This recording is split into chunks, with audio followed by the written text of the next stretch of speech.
Friends, welcome to Vetrii's Daily Current Affairs. April 3 சென்னையில் நெசவு 2022 கைத்தறி கண்காட்சி அப்படின்னு சொல்லி நமக்கு ஒரு கண்காட்சியை மத்திய அமைச்சர் தர்ஷனா விக்ரம் ஜர்தோஷ் சனிக்கிழமை தொடங்கி வைத்தார்கள் அப்படின்னு நமக்கு ஒரு நியூஸ் இருக்கு. கைத்தறி கண்காட்சி சின்னதா கைவினை கலைஞர்கள் கைத்தறி துறையை சார்ந்த தொழிலாளர்கள் உருவாக்கி இருக்கிற பொருட்களை கொண்டு இங்க காட்சிப்படுத்துறாங்க. அதை மக்கள் காலையில 10:30 மணில இருந்து 8 மணி வரைக்கும் காட்சியை பார்வையிடலாம், பொருட்களை வாங்கலாம். இந்த பொருட்களை வாங்குறது மூலமா அந்த கைத்தறி நெசவு துறையை சார்ந்து இருக்கக்கூடிய சின்ன தொழிலாளர்களுக்கு வேலை வாய்ப்புகள் ஏற்படுத்துதல். ஒரு முறை வாங்கி பார்த்துட்டாங்க, பழகிட்டாங்க அப்படின்னா அதற்கு பிறகு அந்த பொருட்களை மக்கள் வாங்குறதுக்கான ஆர்வம் காட்டுவாங்க. அதன் மூலமா அந்த துறை சார்ந்த அனைவருக்குமான ரெகுலரான ஒரு டிமாண்ட் கிரியேட் பண்ண முடியும் அப்படின்றதுதான் இந்த கண்காட்சிகளினுடைய முக்கியமான நோக்கம். இதை சென்னை நந்தனம் அண்ணா சாலையில் அமைந்துள்ள டெம்பிள் டவர் கட்டடத்துல ஒரு 13,000 சதுர அடியில மத்திய குடிசை தொழில் கழகத்தோட ஒரு இடம் இருக்கு. அந்த பகுதியில தான் இந்த கண்காட்சியை அமைச்சர் துவங்கி வைத்தாங்க அப்படின்னு நமக்கு நியூஸ் இருக்கு. அமைச்சரோட பெயர் ஜவுளித்துறை இணை அமைச்சர் தர்ஷனா விக்ரம் ஜர்தோஷ். அவங்க பெண் அப்படின்றதுனால அந்த பேரை ஒரு முறை படிச்சு பார்த்துக்கோங்க, கட்டாயம் தேவைப்படும். எங்க தொடங்கி வைத்தாங்க? நந்தனத்துல இருக்கக்கூடிய ஒரு 13,000 சதுரடி கொண்ட இடத்துல நெசவு 2022. இந்த கண்காட்சி எங்கு நடைபெற்றது, யார் துவக்கி வைத்தார் அப்படின்றது குரூப் 4 ஆஸ்பெக்ட்ல கொஸ்டின் கேட்கறதுக்கான வாய்ப்பு இருக்கும். இன்னொன்னு நிஃப்ட் பட்டமளிப்பு விழா அப்படின்றதுலயும் அமைச்சர் போயிட்டு கலந்துக்கிறாங்க. அந்த பட்டங்கள் ஒரு 268 மாணவர்களுக்கு வழங்குறாங்க. நிஃப்ட் அப்படின்றது என்ன? National Institute of Fashion Technology அப்படின்றத அவங்க நிஃப்ட் அப்படின்னு சொல்லி ஷார்ட் ஃபார்ம்ல சொல்லியிருக்காங்க. சென்னை தரமணியில் உள்ள தேசிய ஆடை வடிவமைப்பு தொழில்நுட்ப நிறுவனத்தின் இந்த நிறுவனம் எங்கு அமைந்துள்ளது அப்படின்றதும் நமக்கு ஒரு ஆஸ்பெக்ட்ல கொஸ்டினா கிரியேட் பண்ணலாம். National Institute of Fashion Technology NIFT என்பதன் சரியான விரிவாக்கம் என்ன? இந்த ஆஸ்பெக்ட்லயும் அதை ஒரு முறை படிச்சு பாருங்க. அங்க பட்டமளிப்பு விழாவில் கலந்துக்கிட்டாங்க, ஒரு கண்காட்சியை துவங்கி வைத்திருக்காங்க. எல்லாமே தமிழ்நாட்டுல நடந்திருக்கு, தேசிய அளவிலான ஒரு விழா, அதனால ரொம்ப முக்கியம். வேர்ல்ட் ஆர்கனைசேஷன்ல 6,000 இந்திய பொருட்களுக்கு வரி ரத்து, ஆஸ்திரேலியாவுடன் வர்த்தக ஒப்பந்தம். இந்திய பிரதமர் நரேந்திர மோடியும் ஆஸ்திரேலிய பிரதமர் ஸ்காட் மோரிசனும் காணொலி காட்சி வழியாக ஒரு பெரிய ஒப்பந்தத்துல கையெழுத்திடுறாங்க. அந்த நாட்டு அதிகாரிகள் இங்க வந்திருக்காங்க, நம்ம நாட்டு அதிகாரிகளோட சேர்ந்து இந்த ஒப்பந்தத்தை கையெழுத்திட்டு இருக்காங்க. என்னென்ன விஷயங்கள் இதுக்குள்ள பேசினாங்க அப்படின்றத தாண்டி எவ்வளவு பொருட்கள், அந்த அமைப்பு மொத்த மதிப்பு 6,000 பொருட்கள், இந்திய பொருட்களுக்கான வரியை ரத்து பண்றாங்க. அதன் மூலமா இந்திய பொருட்களுக்கான சந்தை மதிப்பு அங்க கூடுறதுக்கான வாய்ப்பு இருக்கும், ஏற்றுமதி அதிகரிக்கிறதுக்கான வாய்ப்புகள் அதிகமாகும் அப்படின்றதுதான் இந்த நியூஸோட சாராம்சம். இந்தியாவுக்கும் ஆஸ்திரேலியாவுக்கும் இடையே தற்பொழுது 27.5 பில்லியன் அமெரிக்க டாலர் மதிப்புக்கு வர்த்தகம் நடைபெற்று வருகின்றது. இது அடுத்த 5 ஆண்டுகளில் 45 முதல் 50 பில்லியன் டாலராக இந்த ஒப்பந்தத்தின் மூலம் அதிகரிக்க வாய்ப்பு இருக்கின்றது. ஒப்பந்தத்தின் வாயிலாக 6,000க்கும் மேற்பட்ட துறைகளைச் சேர்ந்த இந்திய பொருட்கள் ஆஸ்திரேலிய சந்தைகளுக்கு எவ்வித வரியுமின்றி சென்றடையும். முன்பு 4 முதல் 5% வரி விதிக்கப்பட்டது, தற்பொழுது வரி விலக்கு அளிக்கப்பட்டதுனால இந்திய பொருட்களுக்கான சந்தை மதிப்பு அங்க அதிகமாகும், அங்க இந்திய பொருட்களுக்கான தேவை அதிகரிக்கும் அப்படின்றதான் இங்க இருக்கிறோடைய முக்கியமான பாயிண்ட். அப்புறம் இந்திய மாணவர்களுக்கு இப்ப உக்ரைன் விஷயத்தினால பாதிக்கப்பட்டிருக்க இந்திய மாணவர்களுக்கும் நாங்க கல்வி கொடுக்கறதுக்கான நடவடிக்கைகள் எடுக்கிறோம் அப்படின்னு சொல்லி பேசியிருக்காங்க. இதுல ரொம்ப முக்கியமா நம்ம நோட் பண்ண வேண்டிய பிரிலிம்ஸ் பாயிண்ட் ஆஃப் வியூல பாயிண்ட்ஸ் என்ன அப்படின்னா, 6,000 இந்திய பொருட்கள் எவ்வளவு இந்தியாவுக்கும் ஆஸ்திரேலியாவுக்குமான வர்த்தக மதிப்பா இருக்கு, அதற்கான இலக்கு என்னவா இருக்கு.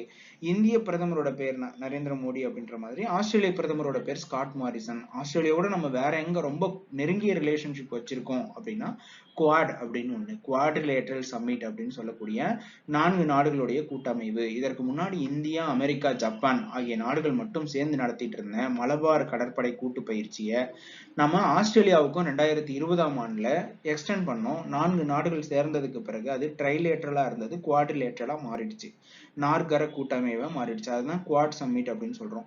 அவங்களோட ஃபர்ஸ்ட் மீட்டிங் செப்டம்பர் மாசம் 2021ல நடைபெற்றது. அதில் கலந்து கொண்ட தலைவர்கள் நரேந்திர மோடி, அமெரிக்க அதிபர் ஜோ பிடன், ஆஸ்திரேலிய பிரதமர் ஸ்காட் மாரிசன், ஜப்பானிய பிரதமர், தற்பொழுதைய பிரதமர் அப்படின்னு வரும்போது ஃபுமியோ கிஷிடா. அதனால நான் இங்க ஃபுமியோ கிஷிடான்னு கொடுத்துட்டேன். செப்டம்பர் மாதம் இந்த மீட்டிங் நடக்கும்போது ஜப்பானுடைய யோஷிகுடா சுகா அப்படின்ற பிரதமர் தான் இந்த மீட்டிங்ல கலந்துகிட்டாரு. இந்த நேம் மட்டும் கொஞ்சம் டிஃபரெண்ட் பண்ணி ஞாபகம் வச்சுக்கோங்க, ஏன்னா ஜப்பானின் தற்போதைய பிரதமர் யாருன்னு கேட்கறதுக்கான வாய்ப்பு அதிகம். அக்டோபர் மாதத்தோட இறுதியில தான் புதிய பிரதமர் தேர்ந்தெடுக்கப்பட்டார். செப்டம்பர் மாதம் வேறு ஒரு பிரதமர் கலந்துகிட்டாரு இந்த குவாட் மீட்டிங்ல. அதனால 2 பிரதமரோட பேருமே தெரிஞ்சு வச்சுக்கோங்க. ஏதாவது ஒண்ணு கேட்கறதுக்கு எமினன்ட் பர்சனாலிட்டிஸ்ல நமக்கு அது கேட்கறதுக்கான வாய்ப்பு அதிகம்.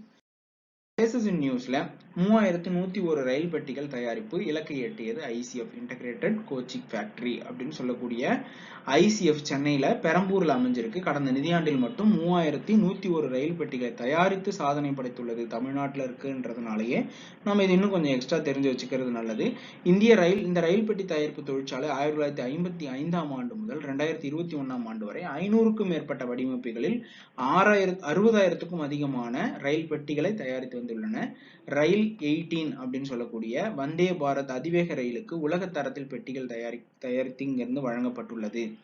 ரயில் பெட்டிகள் தயாரிப்பு குறைந்திருந்த நிலையில் இப்போ ஒரு கடந்த 2 வருஷமா அந்த கொரோனா பேண்டமிக் காலத்துல உற்பத்திகள் கொஞ்சம் குறைஞ்சிருந்த காலகட்டத்தினால இப்போ அதிகரிக்கப்பட்டுள்ளது அப்படின்னு சொல்லியிருக்காங்க.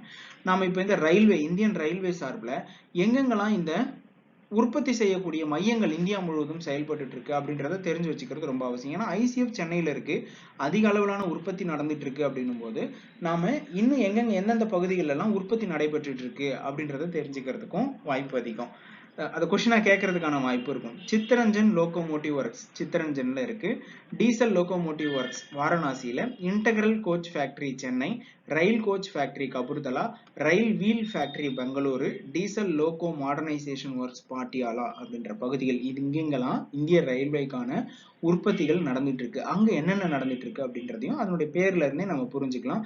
இந்த பிளேசஸும் இன்னொரு முறை படிச்சு. தமிழ்நாடு அட்மினிஸ்ட்ரேஷன்ல சொத்து வரி உயர்வால் அரசுக்கு 1750 கோடி கூடுதல் வருவாய் கிடைப்பதற்கான வாய்ப்புகள் அதிகம் அப்படின்னு சொல்லியிருக்காங்க. பேரூராட்சி, நகராட்சி, மாநகராட்சி பகுதிகளில் 50% முதல் 25% முதல் 150% வரையிலான வரி விகிதம் உயர்வு, சொத்து வரிக்கான உயர்வு இங்க நம்ம தமிழ்நாடு அரசு அப்ளை பண்ணியிருக்காங்க அப்படின்னு நம்ம நியூஸ் பார்த்துட்டு இருக்கோம்.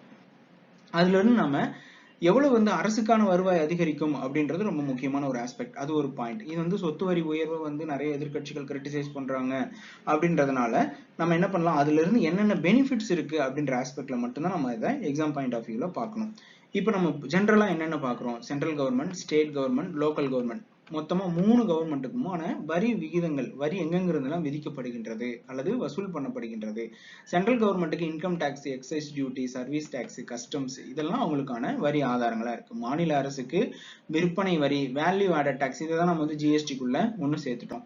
என்டர்டைன்மெண்ட் டாக்ஸ், ஆனா பெட்ரோலுக்கான வேல்யூ ஆடட்லாம் ஸ்டேட் கவர்மெண்ட் விதிச்சுக்கிட்டு தான் இருக்காங்க. Toll tax, professional tax, stamp duty, முத்திரைத்தாள் பதிவு இருக்கு இல்லைங்களா நம்ம பத்திர ரிஜிஸ்ட்ரேஷன்ஸ் டிபார்ட்மெண்ட்ல, அப்புறம் luxury tax, octroi duty, capital gains tax, மூலதன வரி விதிப்பு அப்படின்னு சொல்லுவாங்க. அதெல்லாம் மாநில அரசினுடைய வரி.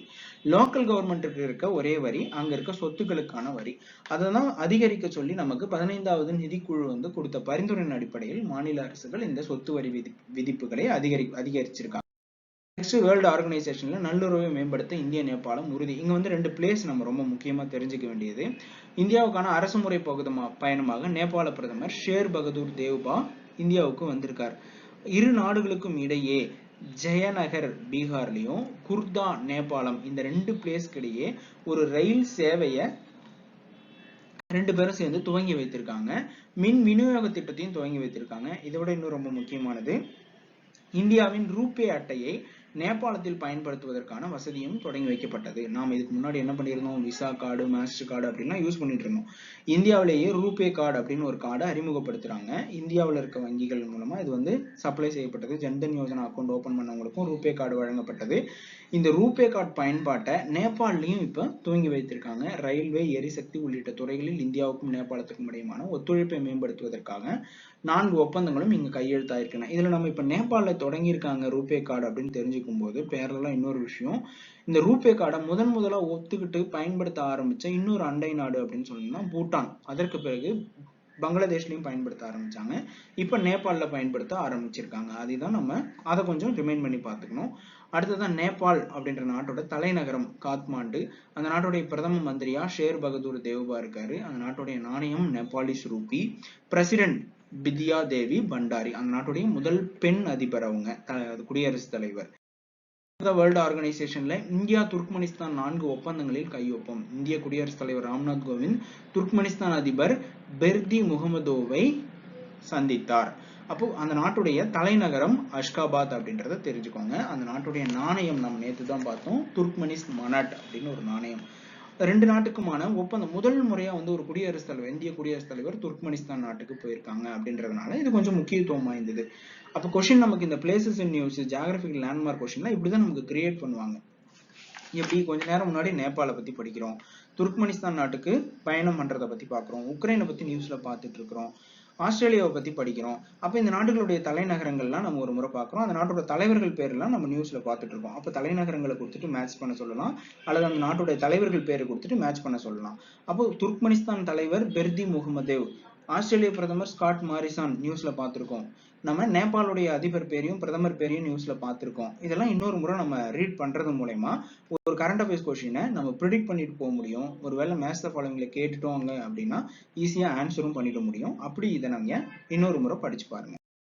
அடுத்து ஸ்போர்ட்ஸ்ல தடகள வீராங்கனை சமீகா பர்வீனுக்கு 2 லட்சம் அரசு ஊக்கத்தொகை. தடகள வீராங்கனை சமீகா பர்வீன் 2 லட்சம் ஊக்கத்தொகை வழங்கப்பட்டதாக தெரிவிக்கப்பட்டுள்ளது. கன்னியாகுமரி மாவட்டம் கடையாளுமூடு பகுதியைச் சேர்ந்த சமீகா பர்வீன் மாற்றுத்திறனாளிகான தடகள போட்டிகளில் கலந்து கொண்டு சாதனைகளை படைத்தவர். 2019ஆம் ஆண்டு கேரளத்தில் நடைபெற்ற தேசிய தடகள போட்டியில் 100 மீட்டர் ஓட்டம், உயரம் தாண்டுதல், நீளம் தாண்டுதல் போன்றவற்றில் முதலிடம் பெற்றவர். அவருடைய அடுத்த கட்ட நடவடிக்கைகள் அதற்கான ஊக்கத்தொகைக்காக 2 லட்சம் ரூபாய் தமிழக அரசின் சார்பில் வழங்கப்பட்டுள்ளதாக தெரிவிக்கப்பட்டுள்ளது. அடுத்து திட்டங்கள். நம் மருத்துவமனை மகத்தான மருத்துவமனை திட்டம். ஒரே நாளில் 91,538 கிலோ மருத்துவ கழிவுகள் அகற்றம்.